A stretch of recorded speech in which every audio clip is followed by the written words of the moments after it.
sometimes it just hits you, right? I could tell a story a bunch, and I'm telling a story, but there's just sometimes it wells up in you, and I can't put my finger on why. It's just, a moment in history that anybody that, was old enough to remember those days will never forget.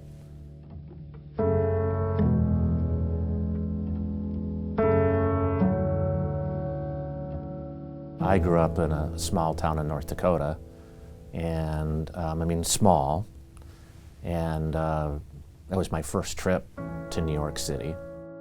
I thought Des Moines, Iowa was big, and then going to New York City my first time was, unbelievable. So it was, a city that never sleeps, and it was everything that you read about and hear about.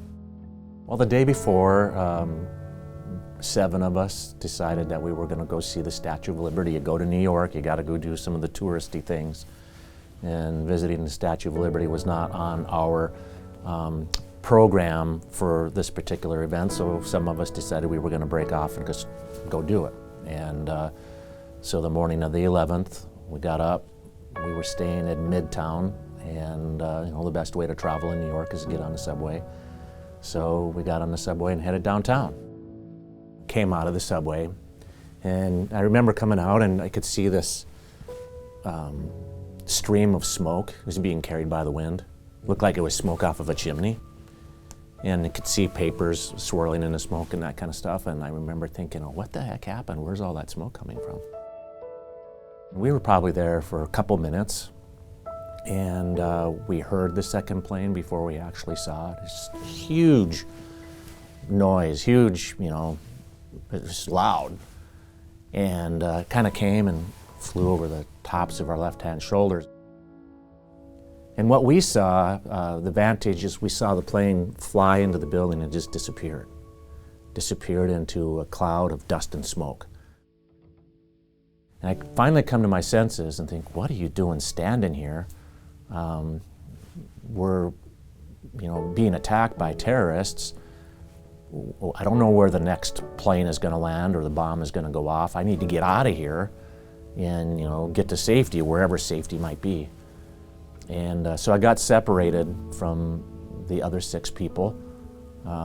I've joked over the years that, they said they were looking for me. I think they just wised up a whole lot sooner than I did and realized how serious the situation was. And anyway, I was looking for them, they were looking for me. And we couldn't find each other, and I decided, okay, now what am I going to do? I will never forget, walking into the hotel room, I went to look for Mr. Noble to let him know I was back, and he looked at me and said, oh my gosh, I'm glad you're back, I'm glad you're okay, where's everybody else? And I said, I don't know. The other 6, as it were turned out, walked. It was about 6 miles.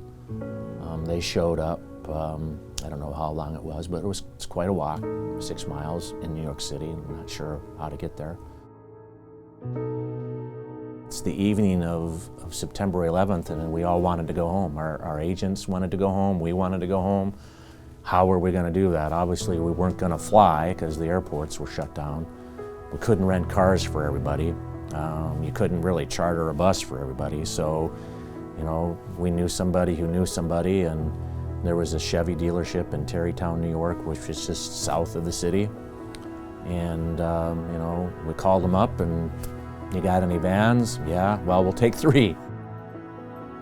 The moment that we were pulling into the train station, these 3 vans are pulling into the parking lot at the exact same time we're pulling into the train station. There was a silver one, a gold one, and a red one. Mr. Noble was signing the paperwork for those vans on the hood of one of them because we owned them. We had to do paperwork for all of them. And then he was done. We climbed in and took off for home.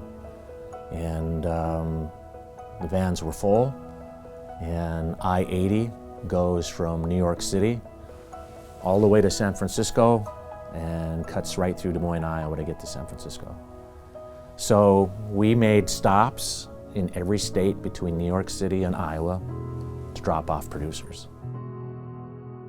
it was so surreal. It was like, this just really isn't happening. It didn't truly hit me, actually, till I got home.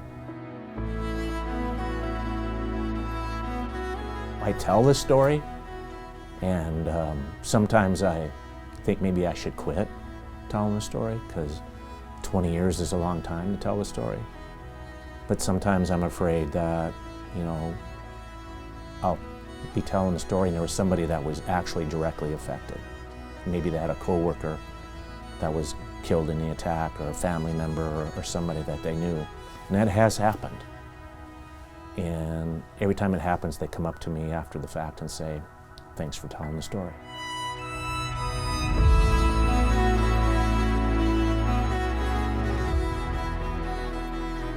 I want people just to remember the events of that day, not in a retaliation way of remembering, you know, not as a mean or an angry way of remembering, just to remember. You know, how many lives were lost that day, the first responders, firemen, police officers, and then our armed forces after the fact. I mean, there's a lot of people that lost their lives and lost their lives, you know, after the fact. And we just remember and don't take that for granted and honor those people.